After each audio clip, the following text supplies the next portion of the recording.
오늘 우리에게 주신 말씀은 구약성경 창세기입니다. 창세기 43장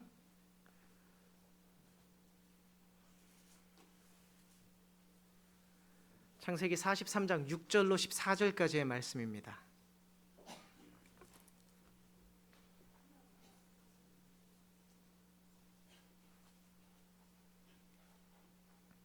구약성경 68쪽이고요.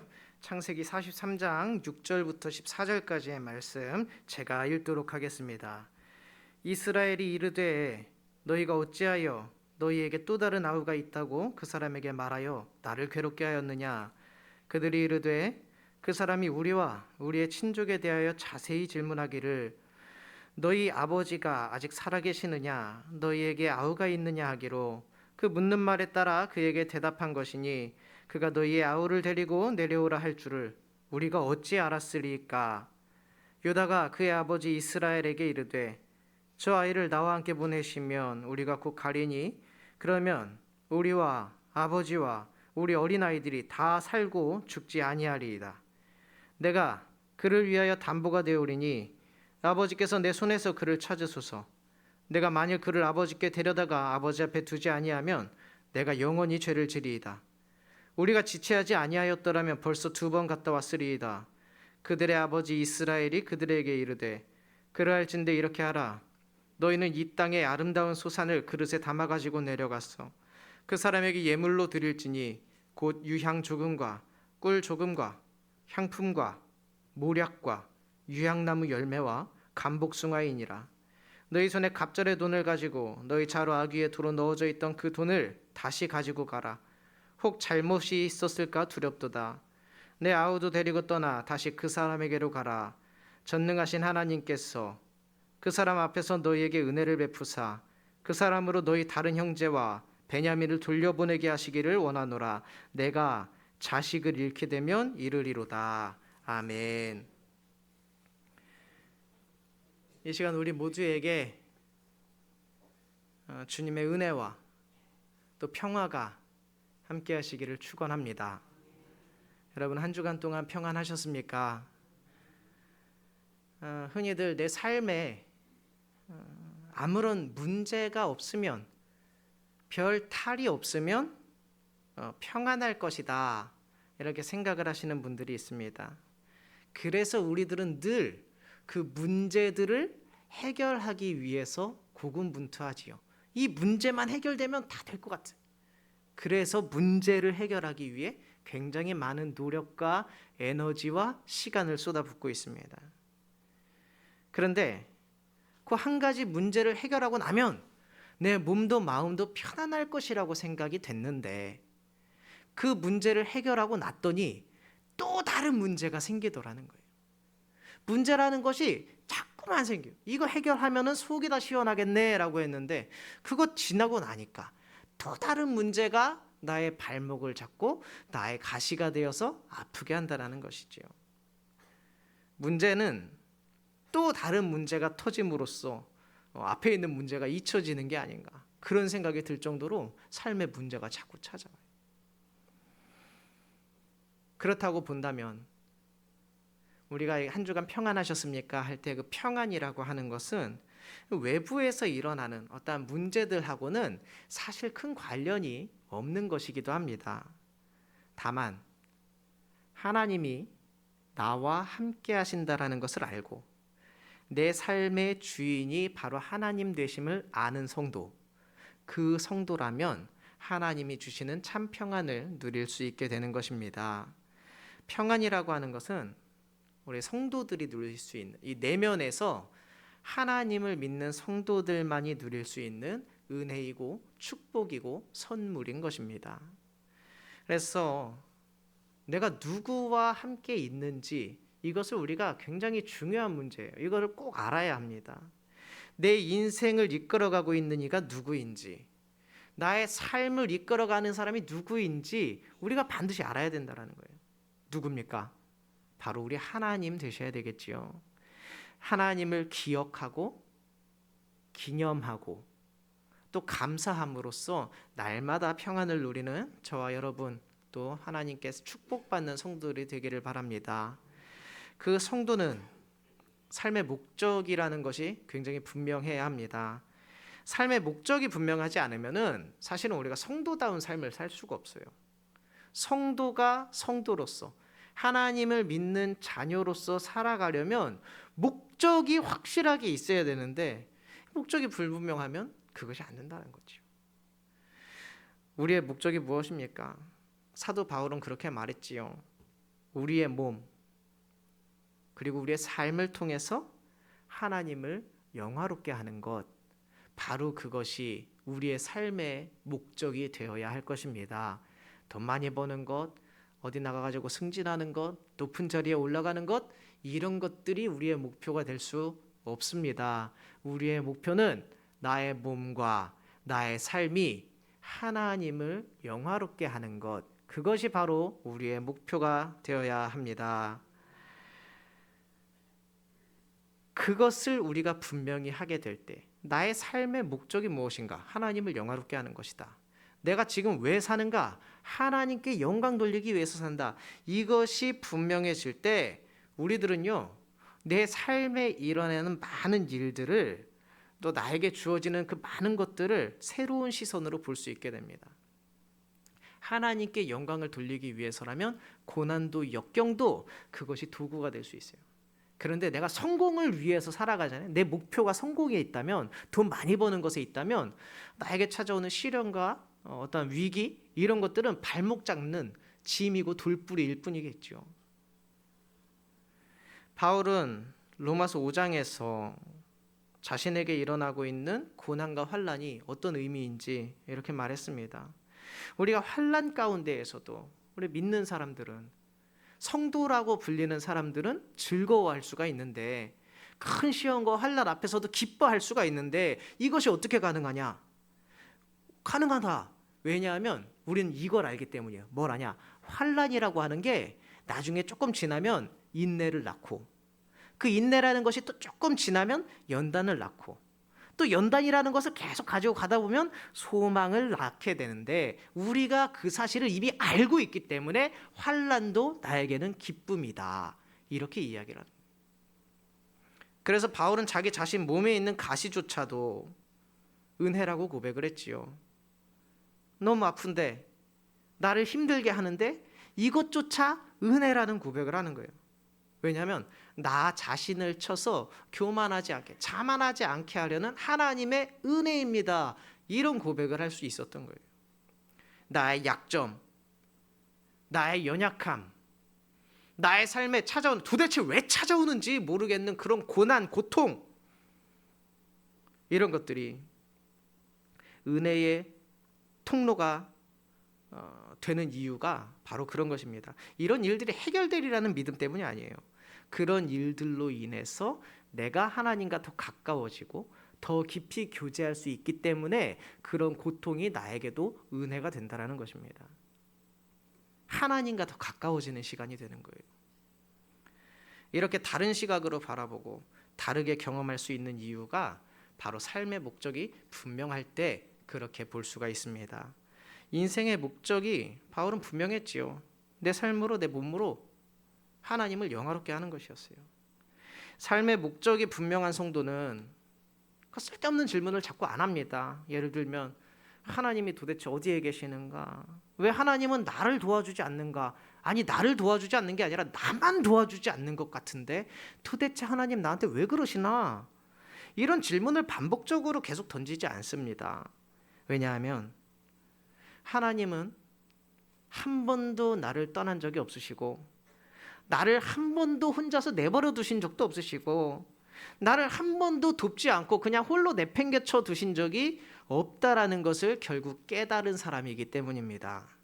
그렇기 때문에 우리 모든 삶의 과정이 하나님께로 향하는 길, 하나님과 연합하기 위해 가는 길이라는 것을 우리들은 반드시 기억해야 합니다. 그런 의미에서 하나님은 성도들에게 늘 가장 좋은 것들을 주셨어요. 이것이 나한테 내가 생각할 때는 별로 안 좋은 것이라고 할지라도, 도대체 이 안 좋은 일이 내가 경험해야 할 수많은 일들 중에서 가장 좋은 것이었나? 이런 생각이 들 수 있어요. 지금 이 상황이 진짜로 하나님이 나에게 가장 좋은 것을 주신 게 맞나? 이런 생각이 들 수도 있어요. 그러나 하나님은 우리에게 가장 좋은 것을 허락하신 분이 맞다라는 겁니다. 근데 이거는 자기 신앙 고백할 때만 이렇게 이야기를 해야 돼요. 현재 아파하고 고통스러워하고 있는 다른 사람한테 가가지고 하나님은 너에게 가장 좋은 것을 주시는 거야, 이 고통을 참고 견뎌, 이렇게 우리가 말을 하면 안 되고 내 신앙 고백할 때만 그렇게 하는 겁니다. 자신의 삶을 믿음으로 해석할 때 물을 수 있는 질문과 고백이 바로 이거예요. 나에게 가장 좋은 것을 주시는 하나님, 이 믿음이 있어야 돼요. 사실 이 문장은 요 근래에 저에게도 굉장히 큰 위로가 되고 힘이 되는 그런 고백이었습니다. 나에게 가장 좋은 것을 주시는 하나님이라는 거예요. 이 고백을 하게 된 이유는 하나님 도대체 나한테 왜 그러십니까? 이런 질문이 자꾸 여기에서부터 나왔을 때예요. 내 안에서 하나님 이거 너무 저한테 가혹합니다. 하나님, 도대체 이거 너무 이거 저한테 힘듭니다. 이런 고백들이 이 안에서부터 나올 때에 바로 이런 고백이 나왔다라는 거예요.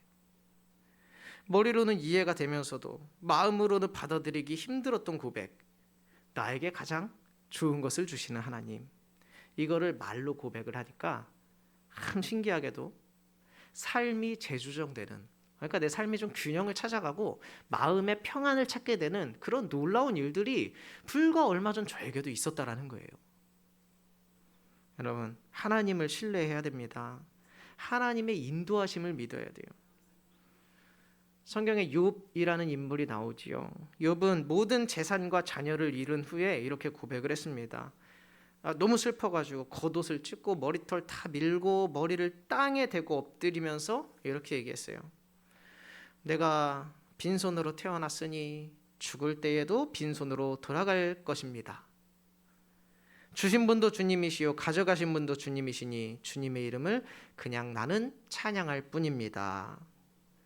이렇게 욥은요, 이 모든 어려움들을 다 겪으면서도 다 그것을 몸으로 받아내면서도 하나님을 원망하지 않았던 것입니다. 자신에게 왜 이런 일들이 벌어졌는지 질문하던 욥은 마지막에 이렇게 고백을 합니다. 주님께서는 못하시는 일이 하나도 없다라는 거예요. 욥이 고백하기를 그렇게 했어요. 그거를 내가 이제 알았다라는 거예요. 잘 알지도 못하면서 내가 감히 주님의 뜻을 흐트려 놓으려고 했던 그 죄인이 바로 나입니다. 이런 고백을 나중에 욥이 하는 거예요. 너무나도 신기한 일이었는데, 너무나도 이해 안 되는 일들이 나에게 자꾸 일어났는데 이제 나는 내 주장은 걷어가고 티끌과 잿더미 위에서 그냥 회개만 하겠습니다. 이게 욥의 마지막 고백이었어요. 굉장히 겸손해졌지요. 믿음 없이 우리가 욥기라는 책을 읽으면요, 그러니까 신앙의 깊이가 아주 깊지 않을 때 이 욥기서를 읽게 되면 정말로 이해 안 되는 하나님이에요. 도대체 우리가 알고 있는 신의 속성, 하나님의 속성을 욥기에서는 찾아보는 게 쉽지가 않아요. 하지만 믿음의 눈으로 우리가 욥기서를 천천히 읽어나가면 또 다르게 바라보고 다르게 해석할 수 있는 겁니다. 욥처럼 고백할 수 있는 우리가 됐으면 좋겠어요. 예전에 한 식당에 갔다가 굉장히 신기한 장면을 봤습니다. 저랑 같이 보신 분들도 몇 분 계셔요. 담벼락 돌 틈에서 무가 자라나는 거예요. 그 위에 풀만 보이는 게 아니라 진짜로 무 밑에 밑둥이 이렇게 쑥 머리를 내밀고 있는 거예요. 담벼락에. 바닥은 주차장이니까 바닥에 떨어졌다면 빗자루에 쓸려갔든지 말라 죽든지 했을 것인데 어떻게 그 담벼락 돌틈에 뿌리를 내리고 무가 삐쭉 솟아날 만큼 성장했는지 굉장히 신기했습니다. 처음에는 너른 밭이 아닌 이 돌틈에 자리 잡은 것이 불만일 수도 있고 한탄하게 되는 이유가 될 수도 있어요. 그러나 제가 위아래를 다 훑어봤는데 어디에도 무가 뿌리 내릴 수 있는 곳이 없습니다. 주차장이었거든요. 오직 한 곳, 주차장 한 곳에 있는 담벼락 돌틈 딱 한 곳이 있었는데 용케도 그 한 자리에 자리를 잡은 것이었습니다. 이처럼 하나님은 우리에게 가장 좋은 것을 허락해 주시는 하나님이라는 사실을 기억하면서 오늘 우리가 함께 읽은 본문 야곱, 오늘 본문에는 이스라엘이라고 나와 있는데 그 이야기를 계속 한번 나눠보고 살펴보려고 합니다. 야곱이라는 인물에 대한 이야기예요.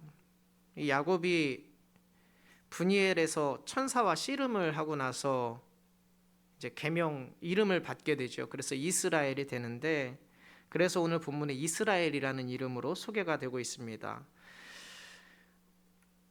이 야곱, 이스라엘의 삶이 참 기구하지요. 여러분들 야곱 이야기들은 다들 아실 테니까요.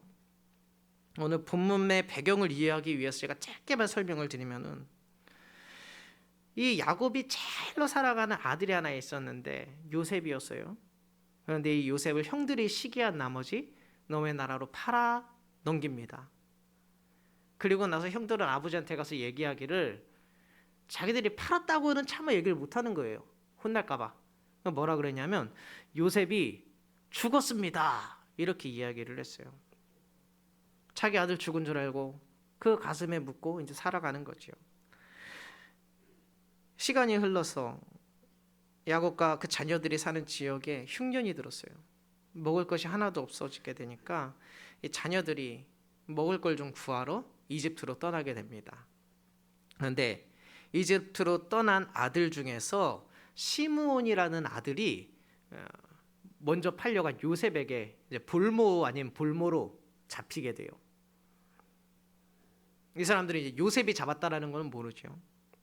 이 사건 자체도 힘이 들 텐데 더 황당한 소식은 이 볼모로 잡혀 있는 시므온을 찾기 위해서는 이제 요셉 다음으로 그 다음으로 이제 제일로 사랑했던 베냐민을 또 그 이집트로 보내야 된다라는 거예요.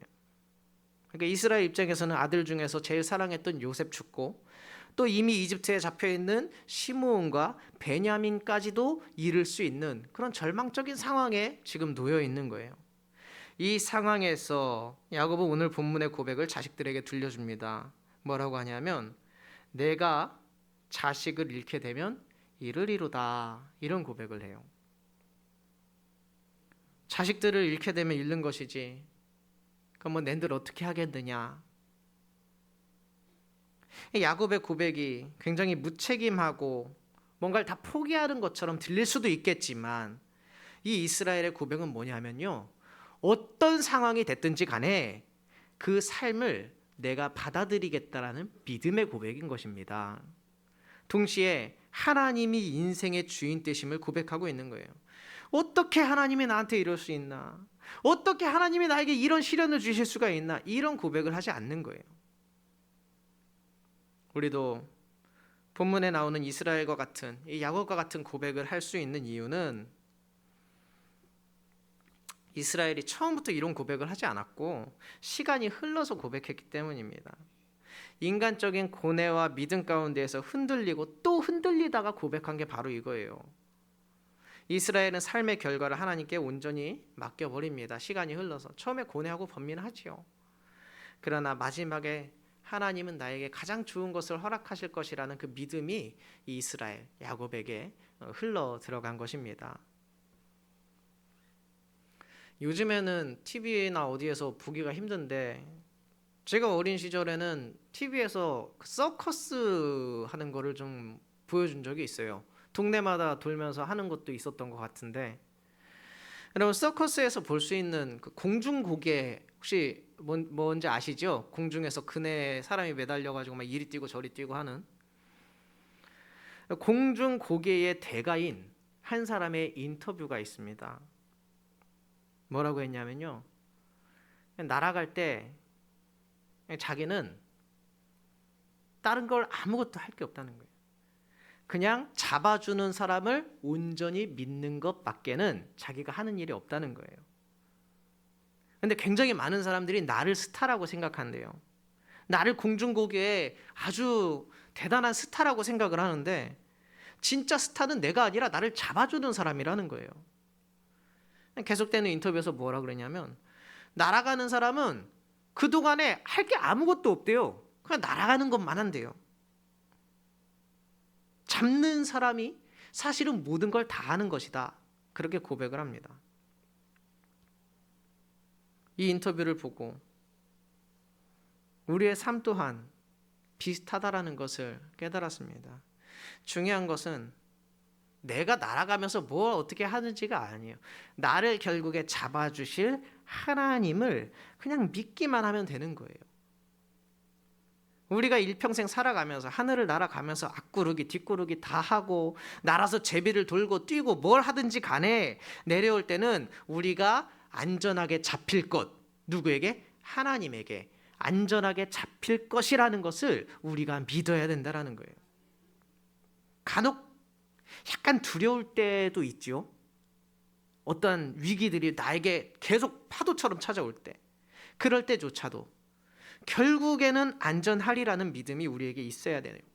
그것이 있어야 겁없이 묘기를 부리면서 살아갈 수 있기 때문입니다. 제가 우리 애 때문에 놀이동산에 종종 갑니다. 뭐 롯데월드, 에버랜드 이런 거 가면은요, 사람을 막 매달아 놓고 거꾸로 뒤집고 흔들고 막 기차에 태워서 뱅글뱅글 돌리고 정신이 하나도 없어요. 그런데 그런 스릴 있는 놀이기구를 하나 타려면은요, 막 줄을 1시간씩 2시간씩 기다려가지고 타야 돼요. 여러분 이해가 안 되시죠? 저도 잘 이해가 안 돼요. 그런데 사람이 얼마나 많으면은 그 하나 타려면 1시간씩 기다려야 돼요. 왜냐하면 안전하다라고 사람이 느끼면은 사람을 매달아서 거꾸로 뒤집고 흔들고 올라갔다 내려갔다 이걸 반복해도 그거 한다는 거예요. 심지어 돈까지 내고. 왜? 안전하니까. 신혼여행에서 제가 스카이다이빙을 한번 경험한 적이 있습니다. 비행기를 타고 하늘 위로 그냥 쌩 올라가가지고 거기서 비행기에서 뛰어내리는 그런 스포츠예요. 도대체 왜 하는지 이해가 안 돼요. 저는 지금 제가 하긴 했어도 이해가 안 돼요. 아내가 하자고 해가지고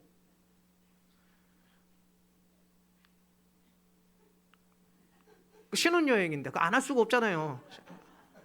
한 2번째 여행 간 거였으면 안 했을 건데 신혼여행에서 그걸 하자는데 너무 두려운 거예요. 비행기에 올라타는데 어차피 이제 열고 뛰어내릴 거라서 그럴까 문도 덜렁덜렁해요. 잘 닫히지도 않는 그런 비행기를 타고 올라가요. 출발할 때부터 불안불안하지요. 비행기가 하늘로 이제 쭉 올라갑니다. 하늘까지 쭉 올라가요. 아득히 높은 곳까지 올라갔어요. 그리고 이제 문을 이제 덜컹 하고 열면 한 명씩 뛰어내려야 되는데 하필 또 제가 제일 첫 번째인 거예요.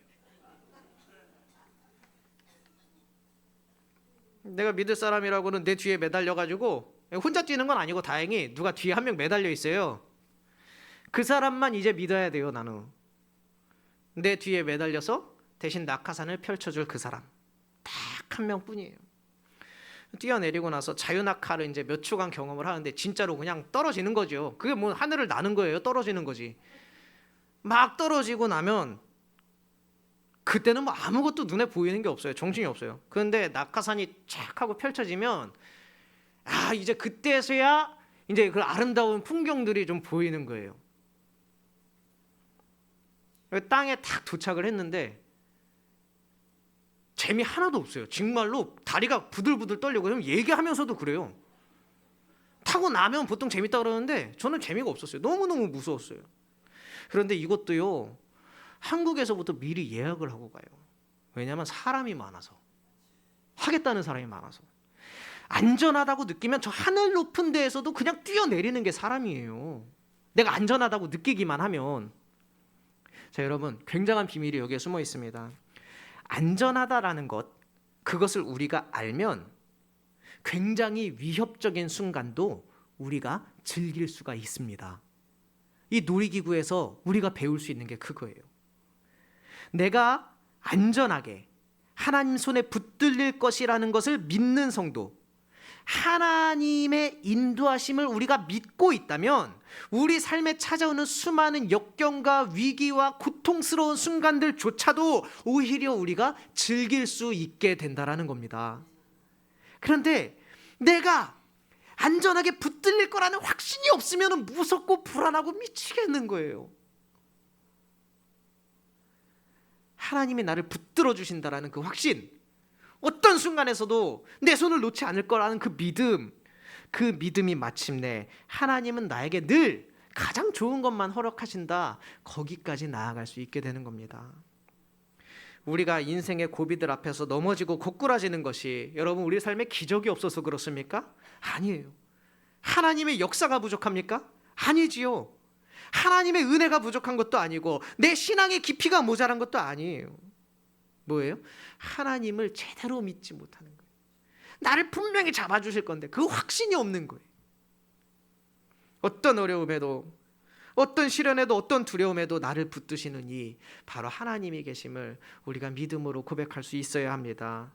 그래서 우리 삶에 어려움이 닥쳤을 때, 시련이 닥쳤을 때, 도대체 이거 나한테 왜 이러나 싶을 때 그 앞에 닥친 상황, 어려움을 바라보는 거 아닙니다. 뭘 봐야 됩니까? 나를 든든하게 잡아주시는 하나님의 손길, 그것을 바라볼 수 있어야 합니다. 이것이 바로 우리의 신앙이고 우리가 하나님을 믿는 성도로서 마땅히 해야 되는 우리의 일이라는 거예요. 그래서 나의 신앙을 늘 점검하고 돌아봐야 돼요. 어떤 목사가 와서 어떤 설교를 해도 맨날 결론이 적어요. 맨날 자기 자신을 돌아보라고. 맨날 했는데 또 그러실 수도 있어요. 근데 어쩔 수 없습니다. 우리 신앙의 시작, 첫걸음이 항상 그거예요. 그 시작이 있어야 소망도 있고 희망도 있는 것입니다. 그 시작이 잘못돼 버리면, 첫 단추가 잘못 끼워져 버리면 엄한 대로 갈 수밖에 없어요. 여러분, 평안할 때에 하나님이 나를 지켜주신다는 믿음과 그 신앙이 우리를 감쌀 때에, 그러니까 내가 평안할 때에도 그런 생각을 늘 하고 있어야 돼요. 하나님이 나를 지켜주신다, 하나님이 나를 보호해 주신다. 우리 삶이 평안할 때도 그런 생각이 있어야 돼요. 그래야 위기가 닥쳤을 때에도 변함없이 그 믿음과 신앙을 지켜낼 수가 있는 거예요. 오늘 이 시간에 어떤 분은 평안함 가운데 계실 수도 있고요, 또 어떤 분은 좌절과 절망, 분노 가운데 있을 수도 있어요. 또 어떤 분은 고통 가운데 있을 수도 있어요. 그러나 우리 저마다 처해 있는 상황과 형편과 처지는 다 다르지만 어떤 상황 속에서도, 또 때로는 굉장히 두려울 때조차도 결국은 내가 안전할 것이다, 하나님이 나를 지키시고 보호할 것이다, 이 고백을 해낼 수 있는 저와 여러분이 되시기를 주의 이름으로 축원합니다. 기도하겠습니다. 할렐루야. 은혜가 풍성하신 아버지 하나님, 결국에는 하나님이 나의 손을 붙들어 잡아주시고 결국에는 안전하게 보호하고 지키신다는 믿음이 우리 모두에게 있게 하여 주시옵소서. 어떠한 어려움, 어떠한 고난, 어떠한 역경 가운데에서도 주저앉고 넘어지지 않게 하시며 나를 붙들어 잡아주시는 하나님의 손길을 믿음의 눈으로 바라볼 수 있는 우리 모든 대천장로교회 성도님들 되게 하여 주시옵소서. 감사드리며 예수님의 이름으로 기도드리옵나이다. 아멘.